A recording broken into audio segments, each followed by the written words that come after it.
आणि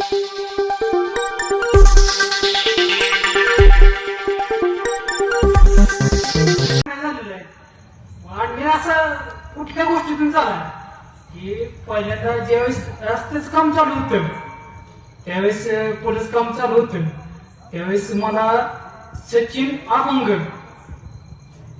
ह्यांनी मला आश्वासन दिलं की तुझा 8 दिवसात घर बांधून देतो.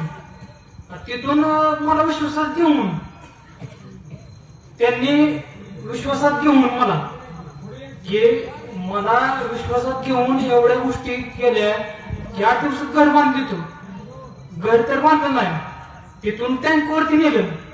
टँकवरती 1-1.5 महिना राहिलो. तिथनं पुढे टँकवरती नंतर इथं शाळेच्या जागेमध्ये राहिलो. म्हणजे शाळेमध्ये राहिलो आम्ही. आता तिथून पुढे नंतर ग्रामपंचायत गाळ्यामध्ये राहिलो. विषय असा झाला की अध्यक्ष म्हणलं सचिन अध्यक्ष असं म्हणलं की तुला 8 दिवसात काम करून देतो.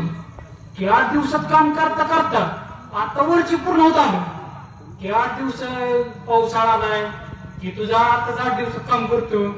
पुन्हा म्हणले की रस्त्याचं काम चालू आहे की तुला लगेच 10 मिनिटात काम करतो. वारंवार मी त्यांची तक्रार देतो माझ्या अडचणीबद्दल. की अध्यक्षांना म्हणलं की आमची गैरसोय होती राणीची आमची गैरसोय होती. आमची गैरसोय बद्दल तुमचं काय अपेक्षा आहे का नाही की आमची जी गैरसोय होती ह्याच्याबद्दल तुम्ही 8 दिवसात बोलला बंद देतो. आता 6 महिने झाले. आता 6 महिना म्हणता म्हणता वर्ष होत आलं तरी पण अध्यक्षांनी काय माझं काम केलं नाही. आता एक 26 जानेवारी नंतर 27 जानेवारी 26 जानेवारी नंतर 27 जानेवारी नंतर दिवस उजाडला की त्यावेळेस सरपंच माझ्या घरी आले बरं का. आणि सरपंच माझ्या घरी आल्यानंतर सरपंच घरी आलं तर सरपंचानं मला एक प्रश्न विचारला की ही खोली सरकारी आहे खोली हे तुला खोली खाली करावं लागेल. हे का असेल ते इलेक्शनची केंद्राची खोली आहे ही खोली खाली करावं लागेल.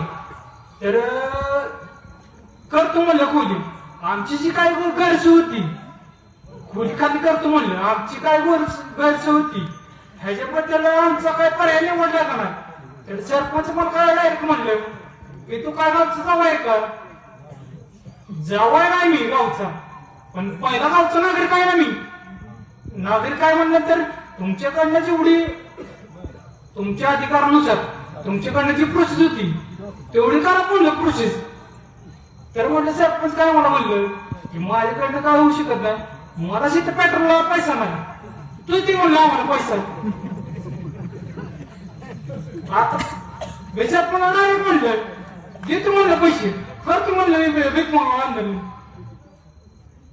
त्याच्यानंतर आता एवढा जे अन्याय घडतोय माझ्यावरती आता एवढ्या सामान्य माणसावर माझ्यासारख्या सामान्य माणसावर अन्याय घडतोय म्हणजे ही काय गोष्ट एवढी ही नाही. ही गोष्ट लय महत्वाची आहे. ही जी अन्याय घडतोय माझ्यासारख्या सामान्य माणसावर. आज सत्ता होती डॉक्टरांची डॉक्टर बाळासाहेब शेंडे यांची सत्ता होती पण ह्यांनी मला कधी आता पण त्रास दिला नाही.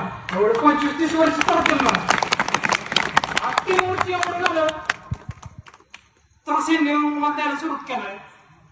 आज 3 गाडी मी चेंज केलं. ती एकदा गेली पाणी टँकवर तिथं मोटरचा सारखा आवाज तिथं पत्राचं शेड कोण आलं शेळ्याच्या खोलीत कोण आलं इकडं ग्रामपंचायती गाळ्यामध्ये. एवढा अन्याय का होती माझ्यावर. अन्याय ह्या अन्याय विरोधात लढण्यासाठी मी आज आवाज उठवलाय. आवाज उठवणं गरजेचं आहे का तर आवाज उठवणं एवढं गरजेचं आहे की जिथं अन्याय घडतोय तिथं आवाज उठवणं एवढं गरजेचं आहे की बाबासाहेबांनी एवढं एकच गोष्ट म्हणली की जिथं तुम्ही कमजोर पडताय जिथं अन्याय घडतोय तिथं तुम्ही जर नाही आवाज उठवला तर तुम्ही संपलं जम. सगळ्यात मोठा गुन्हेगार कोण असतो जो अन्याय विरुद्ध लढणार असतो जो अन्याय सहन करणार असतो सर्वात मोठा तो गुन्हेगार असतो. पण जो अन्याय उठवतो अन्यायाला वाचा पडतो ते सर्वात मोठा स्ट्रगल. मला माझं 2 शब्द एवढंच आहे की माझ्यावर जेव्हा अन्न काढलाय ह्या विडणी गावामध्ये, म्हणजे ह्यांच्या सत्तेमध्ये जेव्हा अन्न काढलाय